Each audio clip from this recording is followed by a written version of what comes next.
The first 5 cases of HIV were officially reported in 1981. And over the past 4 decades, scientists have made tremendous progress in learning more about the disease and searching for that cure. But here at home, HIV and AIDS continues to be a serious public health issue. We have one of the fastest growing HIV epidemics in the world, with over 75,000 Filipinos testing positive in 2020. And experts say only a small percentage of these Filipinos had the right information on HIV transmission as well as prevention. So, as we celebrate World AIDS Day, we need to come together and raise awareness on this issue. Support those who are living with it and honor those who have lost their lives to it. I'm Dr. Freddy Gomez, and this is MedTalk Health Talk on CNN Philippines.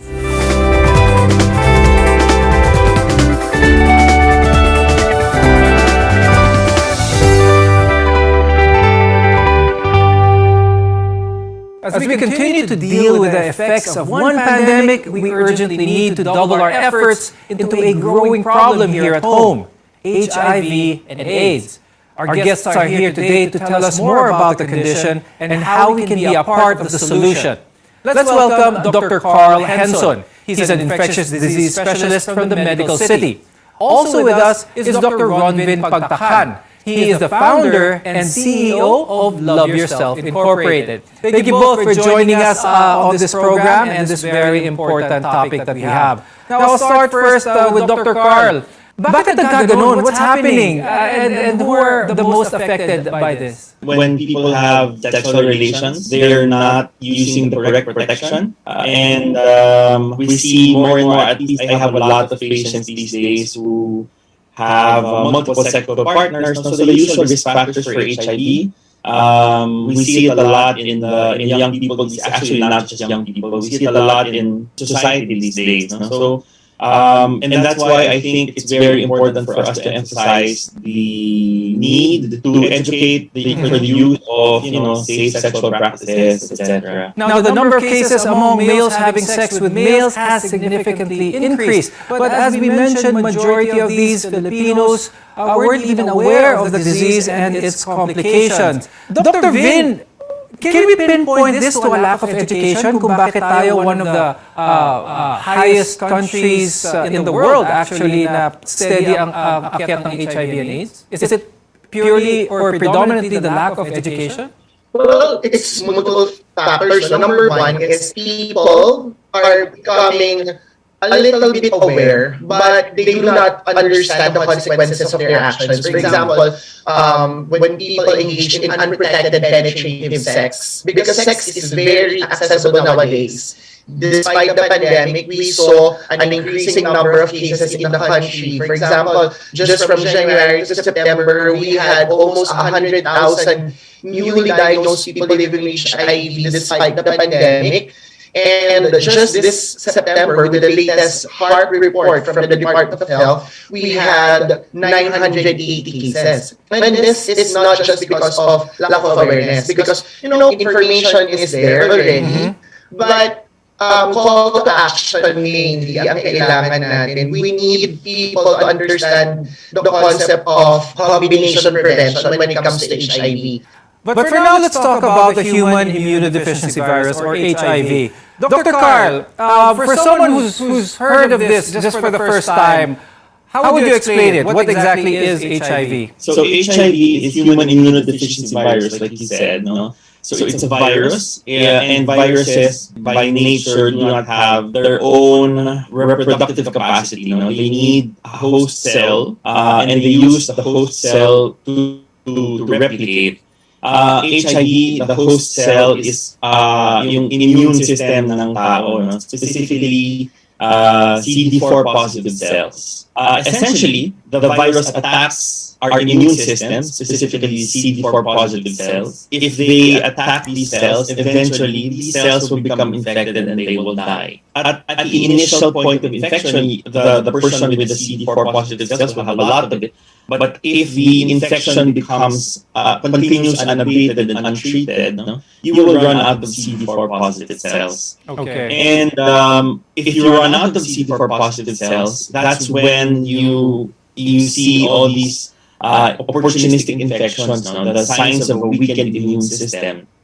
Yun na yung point where you call it AIDS or acquired immunodeficiency syndrome. Let's talk about the progression of the disease, Dr. Carl.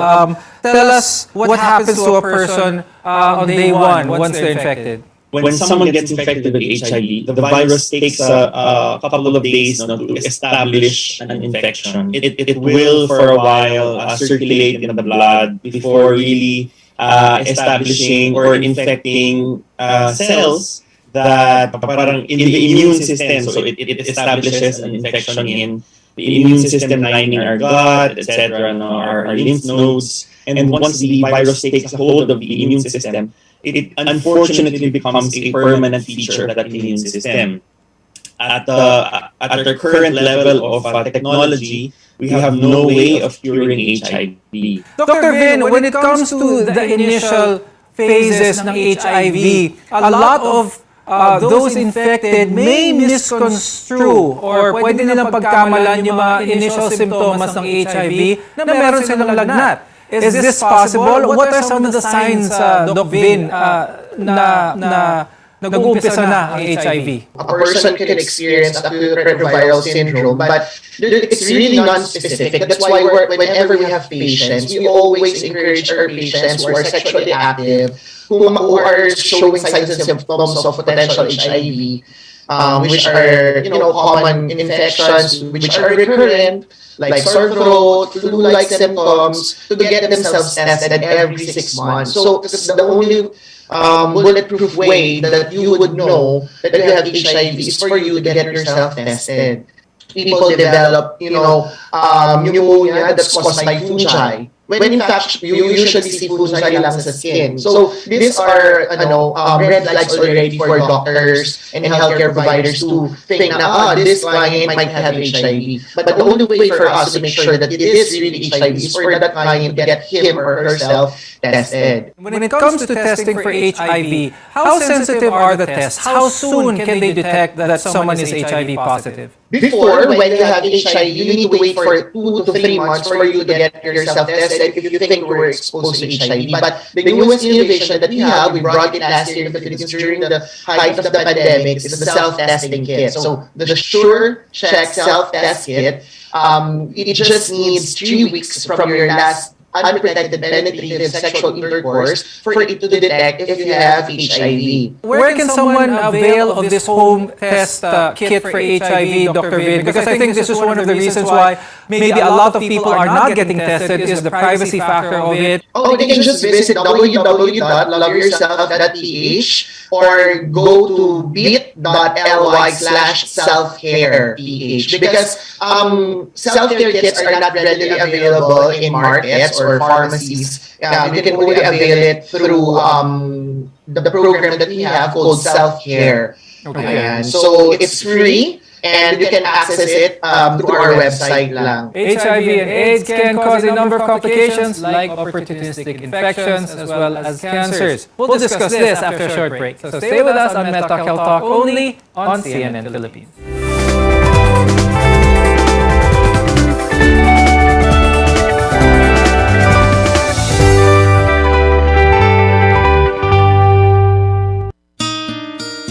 Anyari sa'yo?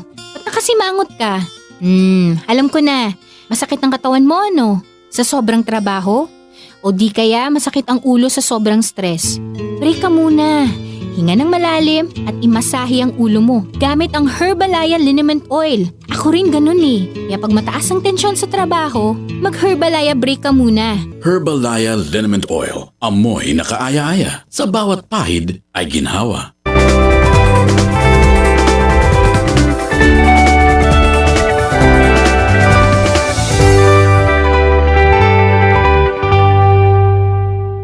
I'm Dr. Freddy Gomez and welcome back to Med Talk Health Talk on CNN Philippines, where caring is our calling.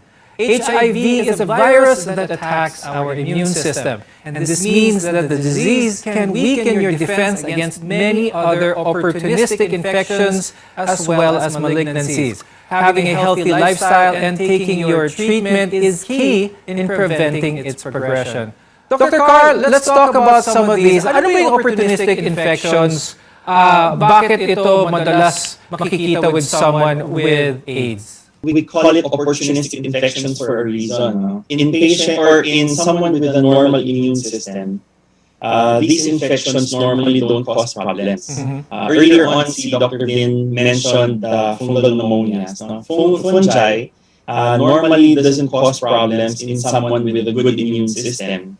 You can inhale it and then it just stays there, doesn't cause any problems. But in someone with very weak immune system, it can actually cause very severe problems. An example would be pneumocystis hirovecii pneumonia. So pneumocystis is a type of fungus that it's what's called ubiquitous. It's everywhere. It doesn't normally cause problems, but in someone with very low CD4 counts, it can actually cause a very bad type of pneumonia, which patients can die from, especially if their oxygen saturations remain very low, etc. So there are many different kinds of infections that are called opportunistic. And they only happen when the patient has very low immune system. So pneumocystis is one of them. Candida, it's another kind of fungus where you see parang cheese-like material in your mouth. No? So yun, many different kinds. Okay, so aside from PCP, people can also get some forms of malignancies as well. Dr. Vin, tell us more about this. Ano pa bang aside from pneumonia, ano pa yung ibang mga infections ang pwedeng makuha ng isang person with AIDS? Well, one of the most common infections or what we call this opportunistic infection that a client will get sa clinic natin when we test 100, 120 per day. Normally, ang nagpa-positive is 10 to 12 people. And when those 10 to 12 people newly diagnosed, people living with HIV, starts their treatment, we notice that 10 to 15% of them actually have tuberculosis as well. Dr. Carl, let's talk about treatment now for someone who took the home HIV test, found that they're positive. What should they do now? Should they start treatment right away? In my clinic, I give them a request for I need to look for other infections, syphilis, TB, hepatitis, etc. So that when I form my treatment plan, it's a more cohesive, looking for, for example, if I need to treat syphilis or I need to treat TB first before I give them medications. But eventually, the final common pathway is I will then endorse them to the medical city's treatment hub, a clinic called IRAC. And that's where they get their medications. So once they are ready for treatment. The medications, we need to emphasize, they're actually free. The government purchases the medications for our patients. They just really need the endorsement of a doctor saying they are ready to start treatment for HIV.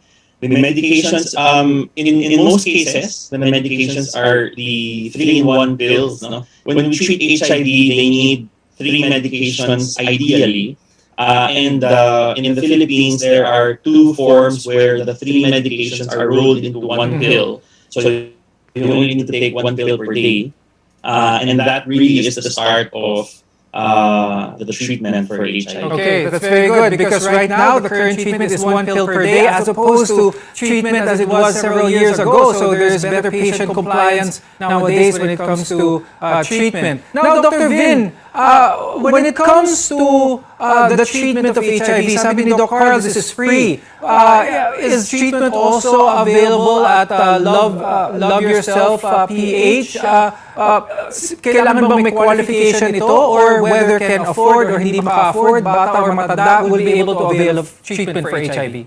Fred, you're right, Paul. It's free and it's available in our community center. So Love Yourself currently has 9,100 clients who are on treatment for HIV. And I'm happy to share with you na around 92% of them who are eligible for viral load testing, usually sila po yung nagagamot na for more than a year, are viral suppressed, which means they cannot transmit the infection anymore. We also introduced a new set of medications last year because 10% of people living with HIV undergoing medication, the 3-in-1 pill that Doc mentioned a while ago. Some of them, they develop some sort of psychological side effects like inability to sleep or vivid dreams or severe headaches or some sort of mild anxiety or depression. So what we did is we proposed to the Philippine government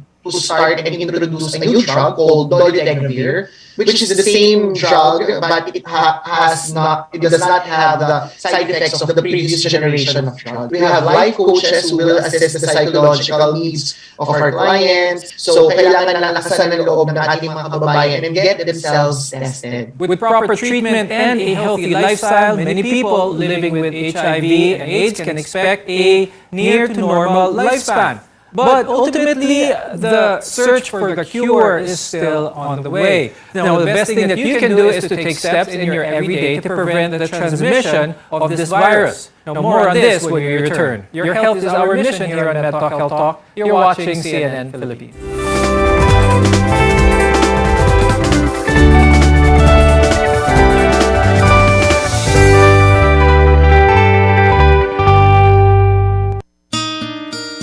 Anyari sa'yo?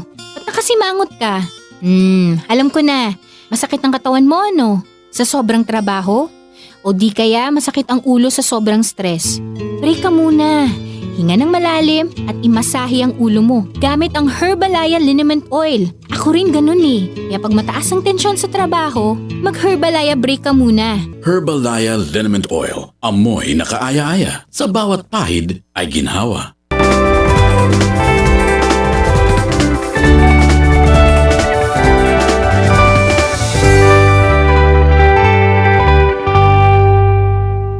I'm Dr. Freddy Gomez, and this is MedTalk Health Talk, your partner in healthcare.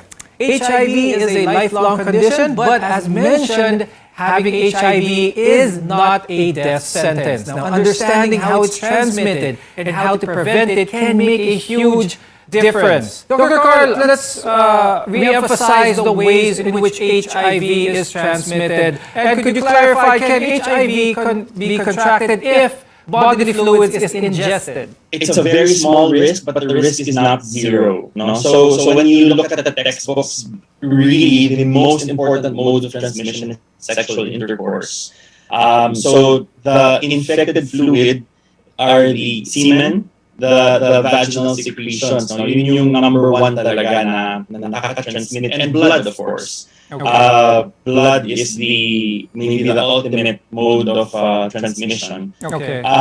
But sometimes, so if for example the oral mucosa gets exposed to a heavily infected, say, seminal fluid or vaginal fluid, it's theoretically possible for you to get HIV that way. Although, like I said, it's a much lower risk than penetrative intercourse. What can someone do aside from being aware on how HIV is transmitted? What can someone do who is HIV positive? What can you suggest how they live a very fruitful and full life? There are general principles for I tell patients whenever I first start treatment. Essentially, kailangan healthy lifestyle, especially if we diagnose them in the AIDS level of the illness. With weak immune systems, they can't really be exposed to a lot of possible infection risk. So they need to take good care of themselves, not expose themselves to too many people from whom they can get opportunistic infections. But as the treatment progresses and they start to get better, then those restrictions fall away, and they are able to more or less resume their normal activities. Napaka-importante na information yun. Dr. Vin, I'd like to ask, if someone is HIV positive, what is your advice if they would like to have a relationship who is HIV negative? So a person living with HIV na partner ng isang negative is called a serodiscordant couple. So for those kinds of clients, so number one, we encourage the client living with HIV to make sure that he or she takes his or her medication daily to make sure that he becomes virus suppressed. For the partner, we offer different forms of combination prevention for them. So number one is what we call the condoms and lubricants because, it's a protective barrier. But for clients who are not comfortable using condoms and lubricants, we have an innovation called pre-exposure prophylaxis. It's a pill that you take every day. It's a preventative pill. It's a prophylaxis. You need to take it if you're sexually active. You need to take it every day to prevent the risk for acquiring HIV. But it does not prevent the risk of acquiring other STIs, just HIV. Thank you, infectious disease specialist Dr. Carl Henson and Love Yourself PH founder Dr. Bronwyn Pagtakan for sharing with us your insights on this topic. Marami pong salamat sa inyo. I'm Dr. Freddy Gomez and thank you for watching MedTalk Health Talk on CNN Philippines. We'll see you again next time. Stay safe.